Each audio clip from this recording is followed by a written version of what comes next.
자, 오늘은 계시록 9장을 공부하겠습니다. 1절부터 보겠어요.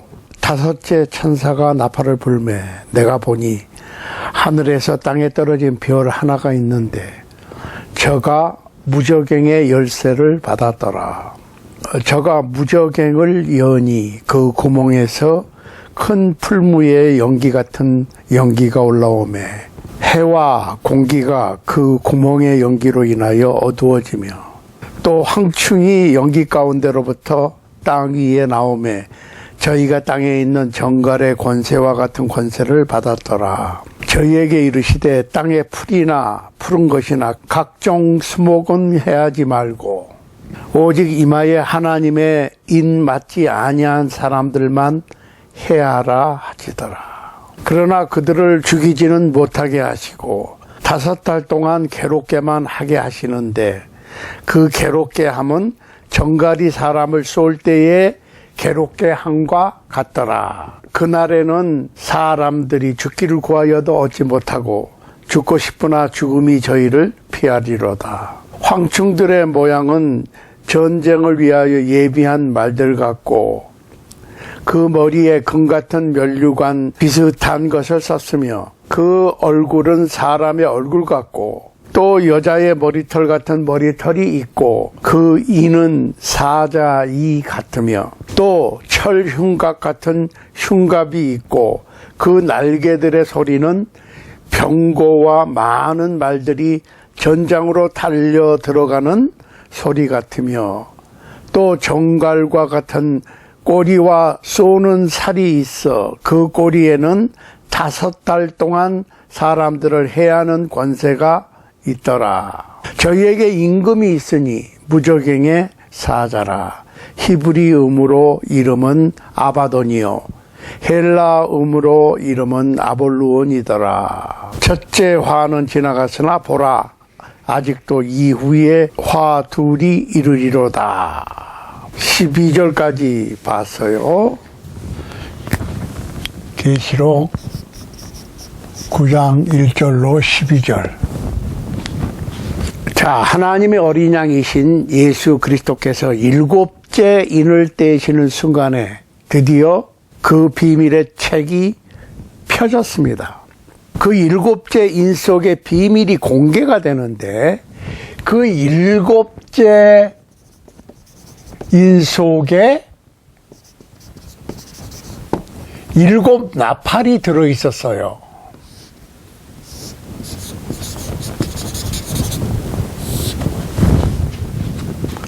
자, 우리 지난 시간에는 첫째 나팔부터 넷째 나팔까지의 재앙을 생각했습니다. 첫째부터 넷째 나팔까지의 재앙은 자연계의 재앙입니다. 첫째부터 넷째 나팔의 재앙은 자연계의 재앙이었죠. 첫째 나팔을 보니까 피 섞인 우박, 불이 이 세상의 푸른 나무와 풀을 3분의 1을 태웠어요. 둘째 나팔을 보니까 큰 산 같은 것이 바다에 던져져서 바다의 3분의 1이 피가 되고 물고기 3분의 1이 죽고 배 3분의 1이 부서졌습니다. 셋째 나팔을 보니까 강물의 3분의 1이 쓴물이 되었습니다. 오염이 되었습니다. 넷째 나팔을 보니까 해, 달, 별의 3분의 1이 빛을 잃었습니다.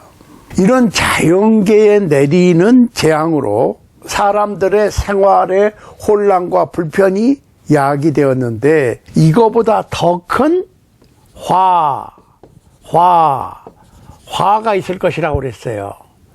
5째, 6째, 7째 나팔의 재앙이 남아있다는 얘기예요. 그러니까 계시록 8장 13절에 보면 내가 또 보고 들으니 공중에 날아가는 독수리가 큰 소리로 이르되 땅에 거하는 자들에게 화가 있으리로다. 왜? 세 천사의 화가 아직 남아있기 때문에 그렇다.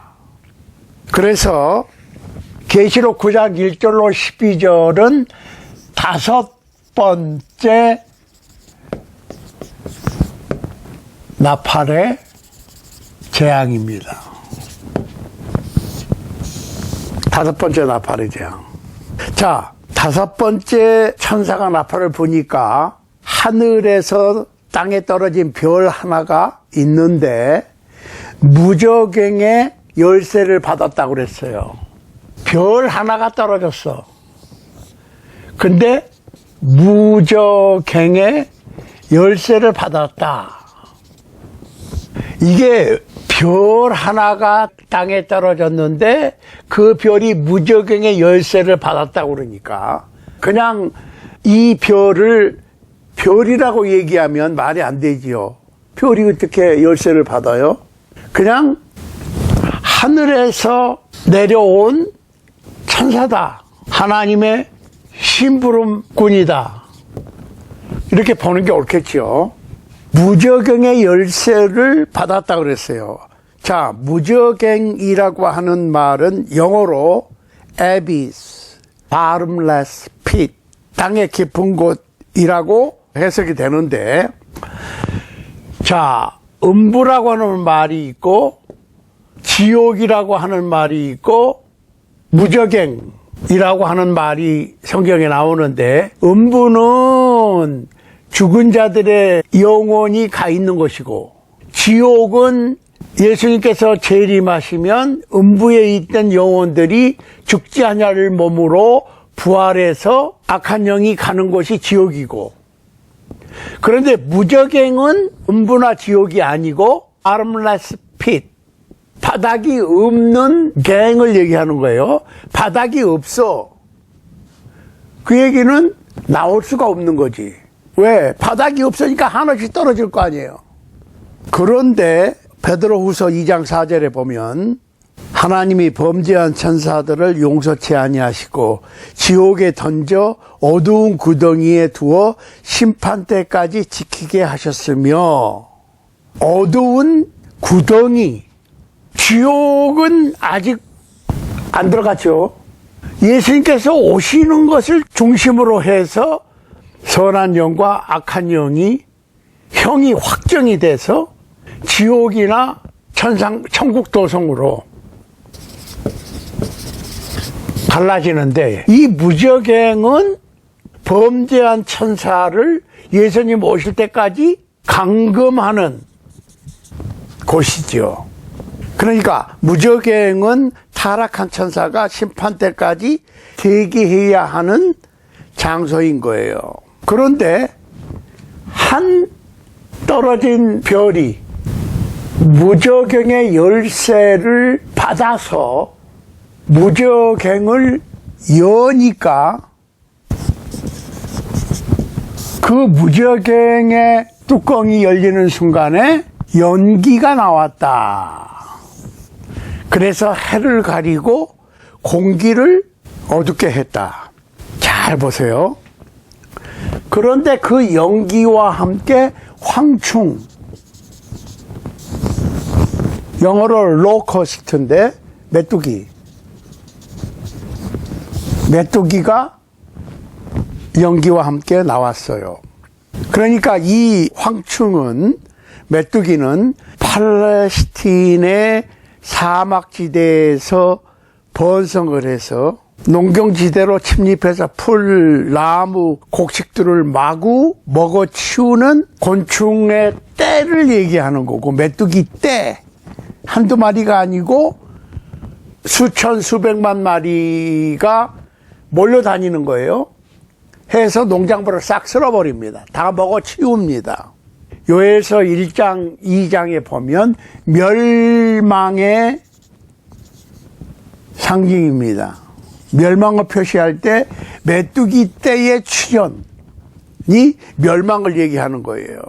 그러니까 메뚜기 떼는 팔레스틴 지방에 비가 내리지 않는 5, 6, 7, 8, 9 5, 6, 7, 8, 9월 5달 동안 농작물을 습격을 합니다. 이 황충은 하나님의 재앙의 도구로 사용되는데, 오늘 계시록 9장에 나오는 다섯 번째 나팔의 재앙에서의 황충의 재앙은 진짜 자연을 해치는 메뚜기 떼가 아니고, 잘 보세요. 메뚜기를 상징하는 어떤 다른 존재들인 겁니다. 그러니까 이 황충이 전갈의 권세를 받았다고 했는데, 전갈은 사람을 쏘지요. 사람을 괴롭게 하는, 사람을 징계하는 곤충으로, 사람을 괴롭게 하는 곤충으로 기록하고 있는데, 전갈은 꼬리로 쏘는 힘이 있는데 생명을 해치는 곤충은 아닙니다. 그리고 메뚜기 떼는 자연계, 풀, 수목, 곡식을 싹 먹어치우는 그런 메뚜기 떼인데, 여기서는 수목이나 곡식은 해하지 말고 하나님의 인을 맞지 않은 자들을 괴롭게 하는 사명을 띈 거예요. 그러니까 사람을 죽이지 말고 5달 동안 괴롭히는 거야. 그러니까 5라고 하는 숫자는, 5는 불완전 숫자니까 어떠한 짧은 기간만 괴롭히는 거지. 그러니까 팔레스틴의 메뚜기들은 5, 6, 7, 8, 9, 5달 동안만 활동하는 메뚜기 떼니까 어떤 짧은 기간을 말하는 거지요. 자, 그런데 이 황충, 메뚜기 떼들의 대장이 있어요. 임금이 있어요. The Angel of Abyss 그랬는데, 히브리 발음으로는 아바돈이고 헬라 발음으로는 아볼론이라고 그랬어요. 그 얘기는 똑같이 파괴자, 멸망자, 파괴, 멸망을 뜻하는 단어예요. 자, 파괴한다, 멸망시킨다, 그 말이죠. 그러니까 이게 자연계를 멸망시키는 메뚜기 떼가 아니고 영적으로 고통을 주는 거예요. 그러니까 아바돈이라고 하는 히브리 말이나 아볼론이라고 하는 헬라 말은 둘 다 멸망이라고 하는 뜻이에요. 파괴하는 천사. 그 얘기는 무슨 얘기예요? 음부의 사자, 파괴하는 천사, 사탄. 그런데 이 범죄한 사탄을 bottomless pit, 즉 무저갱,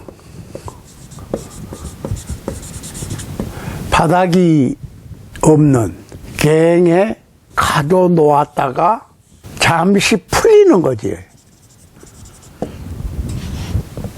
그래서 메뚜기 떼가 나오는데, 메뚜기 떼는 자연계를 멸망시키는 건데, 원래 자연계를 멸망시키는 메뚜기 떼가 아니라 사람들을 괴롭히는 역할을 하는 메뚜기 떼라는 거예요. 그런데 다섯째 나팔의 재앙이라고 하는 것은 황충 같은 존재들인 사탄의 무리들인데, 불신자들을 못살게 괴롭히는, 육체적이든 정신적이든 사람들을 괴롭히는 역할을 한다, 그 말입니다. 잠깐 놓이는 거예요. 그러니까 내 인생에, 우리의 인생에서 황충이, 사탄의 무리가 나중에 이 놓이는 것과 갇히는 것에 대해서 더 설명드릴 기회가 있을 겁니다. 즉 사탄의 무리가 갇히면, 사탄의 무리들이 꼼짝 못하니까 평화가 오겠죠. 놓이면 환란이 오겠죠. 그러니까 사탄의 무리가 놓이는 것과 갇히는 것, 또 사탄의 무리가 놓이는 의미와 갇히는 의미는 목적이 있지. 사탄의 무리가 놓이는 것은 사람이 환란을 받게 되고, 사탄의 무리가 갇히면 화평이 있겠지요. 이거를 우리가 염두에 두어야 됩니다. 그러니까 나한테 문제가 생겼다. 그러면은 사단이 놓인 거고, 그 환란이 수습이 됐다. 그거는 사단이 갇혔다는 얘기지. 그거를 우리가 염두에 둬야 돼. 그러면 사단이 놓이고 갇힐 수 있는 조건이 뭐냐? 주님께서 천사를 통해서 사단을 묶으시면 사단이 갇히는 거고, 놓이게 되면 사단이 활동하겠죠. 그런데 여기에 중심이 뭐냐? 예수님의 보혈. 그리고 그 예수님의 보혈을 믿는 믿음에 따라서 사단이 갇히기도 하고 놓이기도 하는 건데, 사단이 잡히게 되면 환란이 끝나고 사단이 놓이게 되면 환란이 오겠죠. 계시록 9장 1절로 12절에 다섯째 나팔의 재앙은 사단이 놓이는 재앙인데, 사단이 놓여도 완벽하게 인간의 전 생애를 괴롭히는 것이 아니라 5달만, 짧은 기간 동안만 괴롭히게 돼 있다. 불신자들을 못 살게 괴롭히는 육체적, 정신적 고통을 주는 재앙이다. 그 황충의 모습은 말과 같다 그랬는데, 말은 전쟁을 상징합니다. 머리에는 금면류관 비슷한 것을 썼어. 그 얘기는 일시적인 승리를 하는 메뚜기 떼입니다. 메뚜기 떼가 이길 것 같아. 얼굴은 남자의 얼굴과 같고 머리는 여자의 머리털 같은 머리가 있다. 이빨은 사자의 이빨과 같다고 그랬으니까 뭐예요? 그게 영적인 전쟁이든 육적인 전쟁이든 전쟁을 일으켜서 사람들을 괴롭히는 역할을 하는 거예요. 그 목적이 뭐냐? 그 목적은 회개하라는 거예요.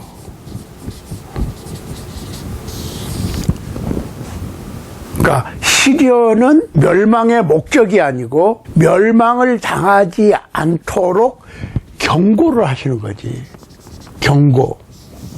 경고를 주시는데 무슨 경고냐? 회개하라. 돌이켜라. 하나님을 떠난 사람들에게 하나님께 돌아오라고 하는 경고로 고난을 주시는 거지. 그러니까 다섯째 나팔의 재앙은, 나팔이니까 뭐예요? 경고라고. 알리는 거예요. 돌아와라.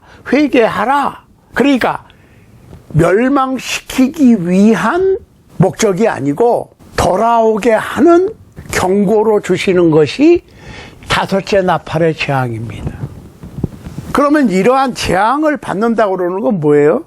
돌아오면 돼. 그걸 아셔야 돼. 돌아오면 재앙이 멈추겠죠. 그러면 어떻게 돼? 사단의 무리가 갇히는 거예요. 내가 예수 그리스도의 보혈을 확신하면 사단이 갇히고, 예수 그리스도의 보혈을 잊으면 사단이 놓이는 거지. 그러니까 기도를 어떻게 하셔야 돼? 주님께로 돌아와서 예수 그리스도의 보혈을 믿으면 사단의 무리는 갇히게 되는 거고, 믿음을 잃어버리면 사단이 놓이게 되는 거지. 사단은 항상 예수님에 대한 믿음을 잃어버리도록 시험하는 것이 사단의 의무라고. 그러니까 Satan goes everywhere. 영어로 얘기하면 사단은 아무 데나 가는 거예요. 사단은 사도 베드로한테도 들어갔잖아요. 사단은 유다한테도 들어갔고 베드로한테도 들어갔어. 근데 유다와 베드로가 똑같이 예수님을 배반했지요. 유다는 돌아오지 못했어요. 돌아오지 않았어요. 스스로 목을 맸잖아. 예수님을 음삼십에 팔고 스스로 목을 메었어. 그러면 돌아오지 않았다고. 돌아오지 못한 게 아니라 스스로 목숨을 끊었으니까. 베드로는 돌아왔지요. 그 차이야. 그러니까 우리가 유다 같은 사람이 될 수도 있고 베드로와 같은 사람이 될 수도 있다는 얘기지. 베드로가 뭐라고 그랬어요? 나는 절대로 배반하지 않는다. 그런데 베드로도 유다같이 배반했죠. 그러나 베드로는 돌아왔어요. 유다는 돌아오지 않았습니다. 그 차이야. 사단의 무리에 마귀에게 속아서 믿음에서 떨어질 수 있습니다. 사람은. 그런데 유다같이 돌아오지 않으면 어떻게 됩니까? 멸망으로 가는 거야. 베드로도 예수님을 배반했는데 돌아왔어. 돌아오고 돌아오지 않고의 문제지. 나는 절대로 믿음에서 떨어지지 않는다라고 얘기하는 것은 이미 사단의 꾀임에 넘어간 거예요. 그걸 아셔야 돼. 그러니까 그때 너희가 그 가운데 행하여 이 세상 풍속을 쫓고 공중의 권세 잡은 자를 따랐으니, 지금 불순종의 아들들 가운데 역사하는 영이라. 자, 성령도 영이고 사탄 마귀도 영이에요. 악한 영. 그러면은 성령을 따를 것이냐 마귀를 따를 것이냐, 그거는 여러분이 우리가 스스로 결정을 하는 거예요. 그러니까 성령이고 악령이고 내가 선택해서 따라가는 것이지, 성령이나 악령이 일방적으로 나를 제어할 수는 없다. 내가 동의하지 않으면 사탄도 성령도 악령도 성령도 나를 컨트롤할 수 없다는 거예요. 내가 선택하는 거야. 그걸 아셔야 돼. 그러니까 다섯째 나팔의 재앙, 또 다른 재앙도 마찬가지예요. 결론적으로 뭐야? 내가 성령을 따르느냐 악령을 따르느냐, 선택은 내가 하는 거고 여러분이 하는 겁니다. 우리가 성령을 선택하면 사단 마귀는 묶이게 되고 갇히게 되고, 성령을 따르는 것을 잊어버리거나 게을리하면 사단의 무리들이 놓이게 되니까 시험에 빠지게 되는 거예요. 그걸 아셔야 돼. 부디 성령을 선택하는, 복음을 선택하는, 예수 그리스도를 선택하는 여러분과 제가 될 수 있게 되기를 우리 주님 예수 그리스도 이름으로 간절히 소원합니다.